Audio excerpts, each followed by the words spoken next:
Alors nous avons désormais un menu esthétique qui ne sert à rien. Et oui, tout simplement parce que si vous regardez l'URL, eh bien, quand on clique, on ne change pas de page.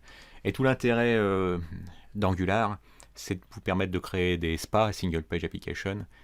Et le principe d'une Single Page Application, c'est que finalement, vous donnez l'illusion d'avoir plusieurs pages sans rafraîchir toute la vue finalement. Et donc il faudrait que quand on clique sur ce premier lien, ça nous affiche quelque chose, ici que ça nous affiche autre chose, et qu'en plus, il y ait un changement d'URL. C'est quand même le propre d'Internet depuis quelques décennies, c'est le fait qu'une URL pointe vers une certaine ressource. Donc, ce que nous allons faire, nous allons générer... Alors bon, déjà, ce menu link à link de ligne 3, il n'est pas très parlant pour nos utilisateurs. Donc, on va retourner sur ce menu-ci. On va le personnaliser. Parce qu'on avait dit qu'on souhaitait proposer aux utilisateurs cette application, qui après tout seront des clients d'un restaurant ou du restaurant du client pour lequel vous faites cette application. Eh bien, nous allons proposer 4 menus, plutôt un menu qui comportera 4 pages. Alors une page avec simplement l'accueil, la page d'accueil. Ensuite le menu du dessous, il proposera la carte.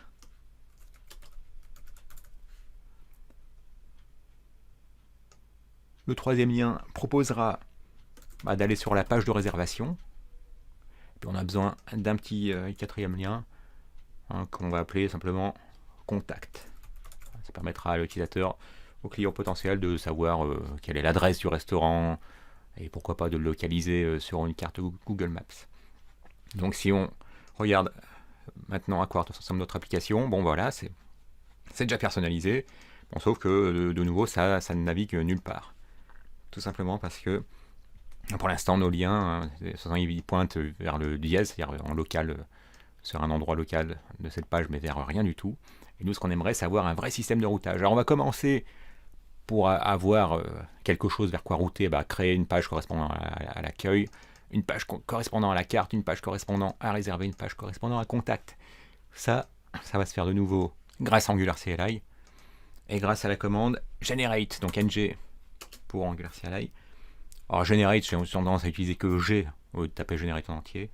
Ça a été prévu. C pour component, on veut générer un nouveau component. Et comment est-ce qu'on veut appeler ce component? Eh bien, on veut créer un component correspondant à la page d'accueil. Donc, on va l'appeler home component. Donc, tout simplement home component, ça sera ajouté automatiquement. Donc, ng, G pour generate, C pour component, home. C'est parti. Ça travaille pour nous. Et bien, on voit tout de suite qu'a été ajouté un répertoire home qui comporte, ce qui nous intéressera le plus, ça sera les fichiers TypeScript et le fichier HTML, donc qui comporte un home component,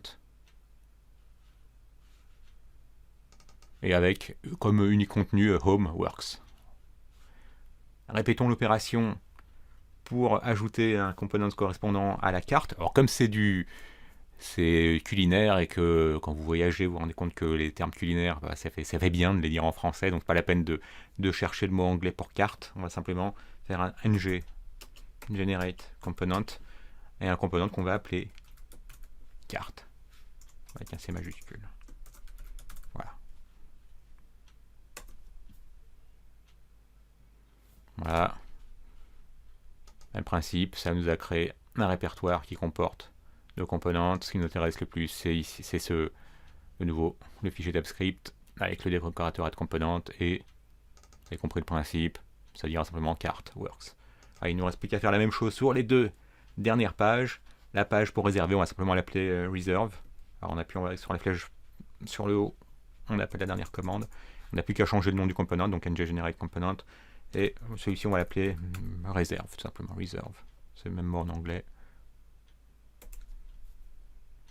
Sauf qu'en anglais, ça serait certainement book. Et le dernier, qu'est-ce qu'on avait dit que ce serait? La page de contact. Donc, generate component. Un component qui va s'appeler contact.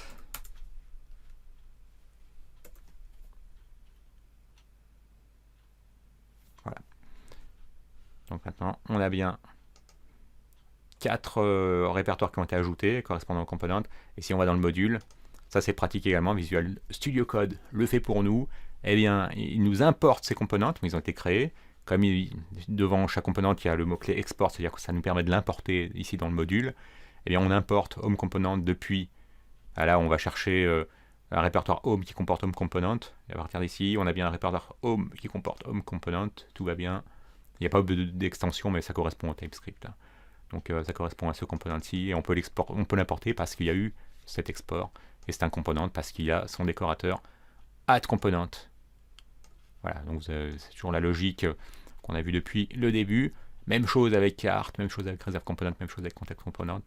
Et Angular CLI les a ajoutés pour nous dans le tableau des declarations. C'est comme ça qu'un module est au courant des components qu'il peut utiliser, c'est en les ajoutant à ce tableau des déclarations. Alors que pour les modules, c'est dans le tableau des imports qu'on ajoute les modules. Donc, de toute façon, si vous vous trompiez, vous aurez un message d'erreur très clair qui vous le dirait tout de suite. Donc maintenant, il est temps d'implémenter le routage pour router vers chacune de ces nouvelles pages. Et on va le faire dans la prochaine vidéo.